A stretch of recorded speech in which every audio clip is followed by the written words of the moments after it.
तो हेलो दोस्तों, इस वीडियो में देख लेते हैं कि AB कैपिटल में क्या चल रहा है। चार्ट चेक करेंगे यहाँ पे आदित्य बिरला कैपिटल में। तो कुछ ऐसे स्टॉक्स हैं जो कि रिटेल इन्वेस्टर्स के फेवरेट हैं। जैसे आप IDFC फर्स्ट बैंक की बात कर सकते हैं, आदित्य बिरला कैपिटल की बात कर सकते हैं।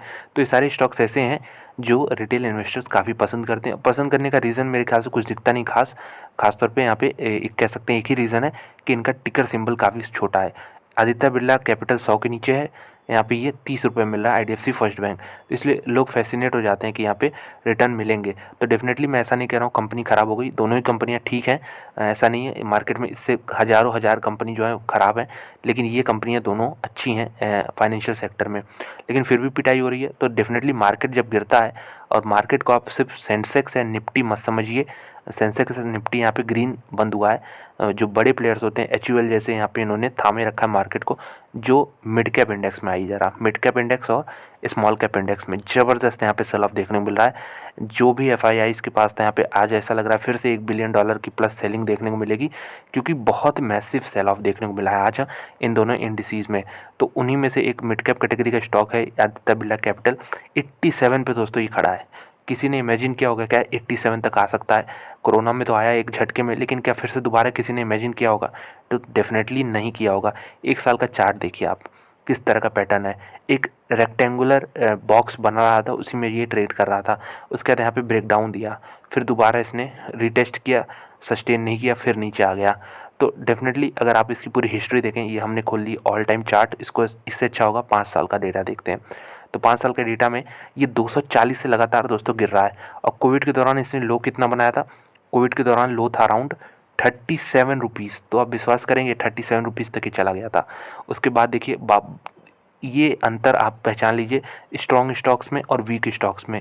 कोविड के बाद जब रिकवरी आई, तो ये जो प्रीवियस लेवल था, खासतौर पे कोविड वाला, इसको बहुत सारे स्टॉक्स ने ब्रेक भी किया, और वहाँ से मैसिव कई स्टॉक्स तो 10-10 गुना हो गए। दीपक नाइट्राइट जैसे स्टॉक जो हैं 10-10 गुना हो गए। तो ऐसा कह रहा हूँ कि ये स्टॉक देखिए अपने प्रीवियस हाईज़ को भी नहीं निकाल पा रहा है। इसमें वीकनेस देखिए बहुत ज़्यादा परसिस्ट कर रही। बीच में एक न्यूज़ भी आई थी फ्रंट रनिंग की, जो ऑलरेडी मैंने कवर किया था। नेगेटिव इम्पैक्ट डालता है। एक तो कंपनी की जो फाइनेंशियल्स है वो ज़बरदस्त ग्रोथ नहीं दे पा रहे हैं। हालांकि ऐसा भी नहीं है कि ग्रोथ नहीं है, ग्रोथ है डेफिनेटली, लेकिन मार्केट एक्सपेक्टेशन से नीचे ग्रोथ है। और ऊपर से बीच में इस तरह के नेगेटिव न्यूज़ भी आते रहते हैं, इसलिए स्टॉक जो है पिटाई होती रहती है। तो एक और हमें यहाँ पे पैटर्न दिख रहा है साफ साफ, क्या कि एक बॉक्स बना सकते हैं आप। डेफिनेटली यहाँ पे एक बॉक्स जैसा पैटर्न बन सकता है। ये बॉक्स बन गया, और यहाँ पे 96 का इसका लो था इस बॉक्स का। ये जो नीचे का पॉइंट है ये 96 का था, तो 96 को डेफिनेटली ब्रेक कर दिया है। अब और नीचे के टारगेट्स इसमें खुलने चाहिए। तो अगर टारगेट्स देखें तो मेरा तो पहला टारगेट इसमें अराउंड 75 बनेगा, 75 रुपये। उसके बाद फिर 10 रुपये का और 65 रुपये। ये दोनों टारगेट आते हैं तो आप बिल्कुल आश्चर्य मत होइएगा। और ये मैं बात कर रहा हूँ 1-2 महीने की नहीं। अगर मार्केट इसी तरह फेज़ में ऊपर नीचे 5-6 महीने करता रहा, तो फिर ये टारगेट भी आराम से आपको मिलेंगे। तो डेफिनेटली एक एडिशन का ही पॉइंट होगा, क्योंकि इस कंपनी में एक नई CEO का अपॉइंटमेंट हुआ है ICICI बैंक से, विशाखा मूले जी। और वहाँ पे उनसे बहुत ज़्यादा उम्मीदें हैं, क्योंकि प्रीवियस मैनेजमेंट से तो बिल्कुल भी कह सकते हैं सो रही थी। प्रीवियस मैनेजमेंट कुछ भी कर नहीं पाई पिछले 5-6 सालों में। तो जो नया मैनेजमेंट आया है काफ़ी पॉजिटिव है, काफ़ी अट्रैक्टिव है। ICICI बैंक में उन्होंने काफ़ी अच्छा काम किया है। तो ये देखने वाली बात होगी कि यहाँ पे भी उस तरह के लेवल्स अगर मिलते हैं 65-75 के, 10-10 पॉइंट के, अभी यहाँ से भी 10 पॉइंट दूर है, 12-13 पॉइंट दूर है। तो वो अट्रैक्शन का एक हम कह सकते हैं अट्रैक्टिव पॉइंट होगा इन्वेस्ट करने के लिए। कंपनी ने कुछ भी रिटर्न जनरेट नहीं किया, फ्रस्ट्रेट हो रहे हैं इन्वेस्टर्स। मैनेजमेंट भी पूरा यहाँ पे, मैनेजमेंट के पास पूरी तरीके से बॉल आ चुकी है उनको। अब देखिए Q1 में डेफिनेटली अच्छा परफॉर्म करना होगा। तो ये तो दोस्तों हमने बात कर ली यहाँ पे 75 की, 65 की। और देखिए मेनली इस तरह का जब डायरवेस बॉक्स बनता है, मतलब इस रेक्टेंगुलर पैटर्न की बात कर रहे हैं, ये जो रेक्टेंगुलर बॉक्स आपको दिख रहा है, ये जब बनता है तो इसका जो टारगेट बनता है, इसकी हाइट होती है। इसका हाइट कितना है? Approx 40 point. 40 पॉइंट 96 में माइनस करिए, कितना आ रहा है? 56। अगला टारगेट 56 का। अब बहुत लोग सोचेंगे ये क्या अचीवेबल है, तो मैं कहूँगा ये दोनों टाइम लग सकता है, अगर मार्केट कंडीशन पे डिपेंड करता है। ये अभी शॉर्ट टर्म में भी अचीवेबल है, तो इसलिए तैयार रहें। पैसे हों तो डेफिनेटली 75 पे ऐड करके चल सकते हैं। कंपनी के फंडामेंटल्स देखना ज़रूरी है कि क्यों मैं ऐसा कह रहा हूँ कि इसमें एडिशन करके चला जा सकता है। तो बहुत लोग इसको देखिए कंपनी कुछ थोड़ा बहुत अच्छा करती है, अगला बजाज फाइनेंस तैयार कर देते हैं। अगला मतलब सब कुछ अगला चलने लगता है। IDFC फर्स्ट बैंक को भी मैं देख रहा था, अगला HDFC बैंक बनेगा। तो इस तरह के देखिए सिंबॉलिक नेम देना सही होता नहीं है। कंपनी को कम से कम 2-3 साल तो अच्छा परफॉर्म करने दीजिए। 1-2 क्वार्टर क्या चीज़ होता है, इससे कुछ फ़र्क पड़ता नहीं है। इसलिए लोगों को यहाँ पे एक्साइटेड नहीं होना चाहिए। जो ऑलरेडी बजाज अवेलेबल हैं, एचडीएफसीज अवेलेबल हैं, उनमें क्या प्रॉब्लम है भाई, उनमें इन्वेस्ट कर सकते हैं। लेकिन जो लोग रिस्क लिए हैं उनके लिए मैं बता दूँ एबी कैपिटल में क्या हाल है। मार्केट कैप 21,000 करोड़ का एक मिड कैप कैटेगरी का स्टॉक है। यहाँ पे बहुत गिरावट लार्ज कैप से ही मिड कैप हो चुका है। 87 और यहाँ पे 86 का दिख रहा है, तो ऑलमोस्ट कह सकते हैं इसको टच करने वाला है। Book value, price to book value अगर फाइनेंशियल सेक्टर में देखें तो 1 पॉइंट आप कह सकते हैं 1.3 टाइम्स है ये, जो कि चीप कह सकते हैं इसे। स्टॉक का पी बहुत अट्रैक्टिव है यहाँ पे 12.5 के आसपास। रोज सही है कंपनी के, 8 के आसपास। रिटर्न ऑन इक्विटी 11 की है। फेस वैल्यू 10 का है। इंट्रिंसिक वैल्यू 106 निकाला जा रहा है, मतलब करंट प्राइस से आप कह सकते हैं 20 रुपये ऊपर ही। तो ये तो 20 रुपये इंट्रिंसिक वैल्यू हो गई। अगर इसमें ग्रोथ आनी शुरू हुई, अगर जो नया मैनेजमेंट आया है वो कुछ टर्न अराउंड ला के अच्छा खासा ग्रोथ देता है, तो ये 106 भूल जाइए, मार्केट इसको प्रीमियम पे रखेगा। कम से कम डबल भाव पे 200 के ऊपर भी ये जाने को तैयार होगा। लेकिन मैंने कंडीशन क्या बताई कि यहाँ पे मैनेजमेंट से बहुत ज़्यादा उम्मीद है।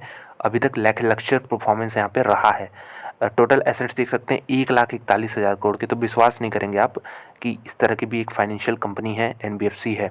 रिजर्व 13,000 करोड़ के, कैश बैलेंस 2,600 करोड़ के यहाँ पे, प्रमोटर होल्डिंग 71%। प्रॉफिट का वेरिएशन भी ज़बरदस्त रहा है, ऐसा नहीं कि प्रॉफिट नहीं ग्रो कर पाए। 3 सालों में 27%, 5 सालों में 25%। ज़बरदस्त कंपनी है, पेशेंस टेस्ट कर रही है, मैं तो यही कहूँगा। इसमें पेशेंस टेस्ट कर रही है आपका, और यहाँ पे डेफिनेटली इसको एग्ज़िट ना करें। एग्ज़िट करके यहाँ पे फिर से बाद में पछताना ही होगा अगर आप एबी कैपिटल से एग्ज़िट कर रहे हैं तो। चलिए इसका हम कुछ कंपैरिजन करते हैं पीयर से, और एक प्रॉब्लम देखते हैं इसमें क्या चल रही है। तो डिविडेंड नहीं दे रही है ग्रोथ कंपनी, डिविडेंड क्यों देगी? Company has low interest coverage ratio, इससे कोई मतलब है नहीं, फाइनेंशियल कंपनी है।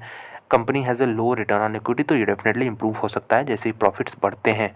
चलिए कुछ बात करते हैं प्रॉफिट ग्रोथ की। तो बजाज फाइनेंस देखिए, सबसे बड़ी देश की एनबीएफसी, इतनी बड़ी मार्केट कैप होने के बावजूद प्रॉफिट का वेरिएशन देखिए, 1 साल में 59%, 3 साल में 20-21%, 5 साल में 31%। अब आते हैं एबी कैपिटल का क्या हाल है। तो एबी कैपिटल में बहुत बड़ी नहीं है, मैंने बताया 21,000 का मार्केट कैप है। बजाज फाइनेंस का 1/10 भी नहीं है। यहाँ पे ये देखिए 50% का ग्रोथ, 26% का ग्रोथ, 25% का ग्रोथ, मतलब बजाज फाइनेंस इसको तब भी बीट कर रहा है। मतलब कहते हैं ना, हाथी डांस नहीं कर सकता, लेकिन बजाज फाइनेंस यहाँ पे बिल्कुल डांस कर रहा है, हाथी बन चुका है, फिर भी यहाँ पे डांस करते हुए नजर आ रहा है, मतलब मूवमेंट हो रही है उसमें। प्रॉफिट का वेरिएशन अच्छा है, लेकिन ऐसा नहीं कह रहा हूँ कि इसमें नहीं है, इसमें भी ये ज़बरदस्त फिगर है। और से आप कंपैरिजन कर लें, बजाज फाइनेंस तो अलग ही लेवल का है, मेरे कहने का मतलब ये है।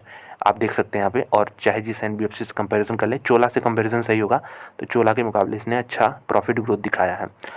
ये तो पिछले 5 साल की बात हो गई। थोड़ा और डीप में जाते हैं, जब से इसकी यहाँ पे अलग बिजनेस हुआ है तब से देखते हैं 2015 से। तो 2015 में नेट प्रॉफिट था 309 करोड़, चलिए बढ़िया है। 309 से 524, 530, 693, 820, 1127, 1706 करोड़। ठीक है, यहाँ पे कुछ पिछले साल का डेटा हो सकता है जहाँ पे बिकवाली की हो इन्होंने एसेट्स मैनेजमेंट कंपनी में, फिर भी ट्रेंड तो आपको दिख रहा होगा ना, क्लियर है।